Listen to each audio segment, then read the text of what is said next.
অনেকে ডক্টর ইউনূসকে নিয়ে বাজে মন্তব্য করেন বা ভালো মন্তব্য করেন। অনেকে বলেন যে ডক্টর ইউনূস সুদখোর, উনি থাকলে দেশে অনেক সুদের ব্যবসা চালু হয়ে যাবে। ভাই, এত নেগেটিভ চিন্তায় না গিয়া বর্তমানে বাংলাদেশের যে পরিস্থিতি, অর্থনৈতিক যে অবস্থা ডাউনে গেছে, অর্থনৈতিক দিক থেকে কাটিয়ে উঠতে হলে ডক্টর ইউনূসের মতো লোকেরই বাংলাদেশে এখন দরকার। ছাত্র সমাজ খুব বুঝে শুনেই তারা এই দেশে নিয়ে আসছে, বুঝছেন?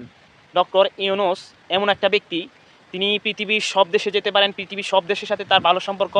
তিনি পৃথিবীর যে কোনো দেশের স্বরাষ্ট্রমন্ত্রীকে যে কোনো সময় ফোন করতে পারে, আর তার ফোন ধরতে বাধ্য।